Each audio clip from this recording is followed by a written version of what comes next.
Live from downtown Detroit, home of WDIV and Click on Detroit, Local 4 News at noon starts now. The suspect in the road rage shooting that killed a Detroit fire lieutenant faces a judge for the first time. We'll tell you what happened. Plus, parts of Metro Detroit are cleaning up this afternoon after a round of severe storms. And we do begin with the weather here at noon. Thank you for joining us. The local forecasters are tracking another severe weather threat for later this afternoon. So that tops our news here at noon. Thanks for joining us. I'm Evrod Kasimi. Meteorologist Paul Gross standing by now with a timetable for when those storms might happen, Paul.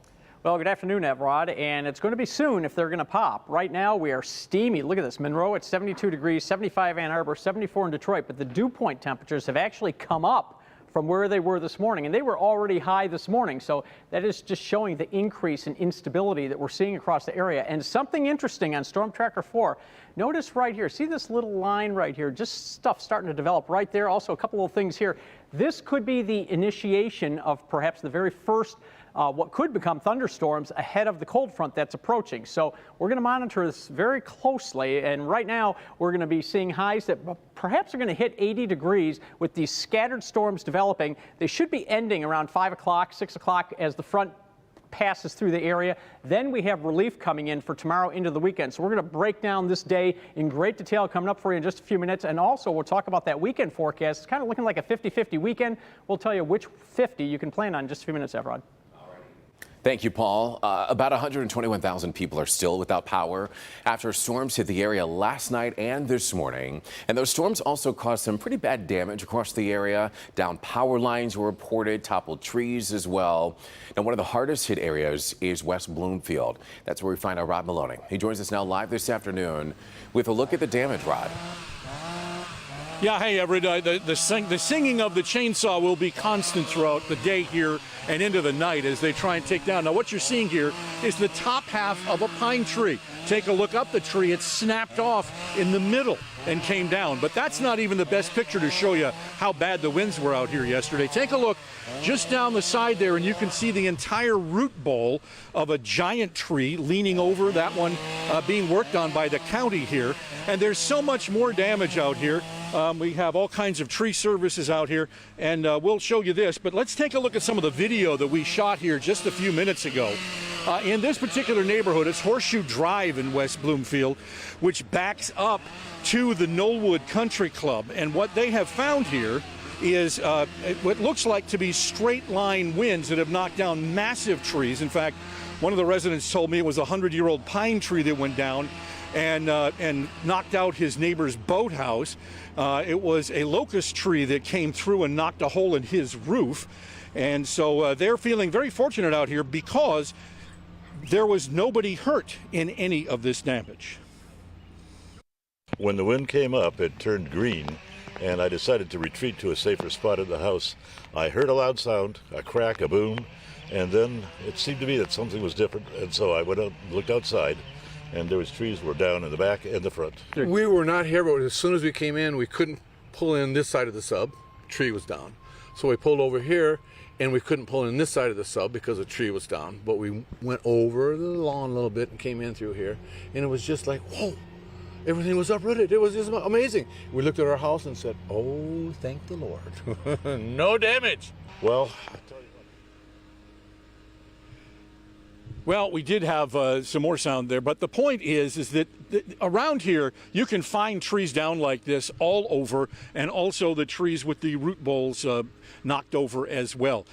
We talked to the National Weather Service today, and they told me that they're not going to be coming out looking to see if this was a tornado. They told me that they feel that everything that we're looking at here with straight line winds doesn't much matter to the folks who live here. They have to get the roofing company out and the tree services out to get these trees taken care of. But we're going to be taking a look at this, and the National Weather Service also told us to be looking out where all the power is out. So it's mostly here and in Farmington Hills. One last note here, out on Orchard Lake Road at Long Lake Road, they have Orchard Lake closed down as a result of trees and wires in the neighborhood. So we're going to slide up there, take a look at that before we head down to Farmington Hills, and we'll have full coverage coming up on Local 4 News at 5 and 6. Reporting live in West Bloomfield, Rod Maloney. Local 4. The damage is pretty extensive over there. Rod, thank you for the update. Meanwhile, 5 teams from FEMA are in Wayne County to tour recent flood damage. After checking out several communities, FEMA will make a recommendation to President Biden on whether he should declare a disaster or not. And if a disaster is declared, federal funds can be sent to people who need the help. In other news this afternoon, a Detroit man faces several charges in the deadly shooting of a Detroit Fire Department lieutenant in Troy. 27-year-old Terrell Josie was arraigned this morning in connection to the death of Detroit Fire Lieutenant Frank Dombrowski. Now, the shooting happened on Monday night at the Shell gas station on Rochester Road near Waddles. Victor Williams was at today's arraignment. He joins us now live this afternoon with a look at the charges and what happened in court. Victor? Yes, Efrat, we are finally getting a glimpse of this man who is accused of shooting and killing this fireman who spent nearly 30 years while on the force. Now, 27-year-old Terrell Josie is facing multiple charges in connection with the death of 55-year-old Detroit Fire Lieutenant Frank Dombrowski. Charges range from homicide to felony firearm and carrying a concealed weapon. Today, he appeared before a judge in district court where he pled not guilty to all of these accusations. If you recall, the 27-year-old turned himself into police after allegedly shooting the fireman at a gas station this past Monday night. Josie is accused of being the passenger in a white Jeep Cherokee that apparently followed Lieutenant Dombrowski over 3 miles from his Rochester Hills home after an apparent road rage altercation happened earlier in the day.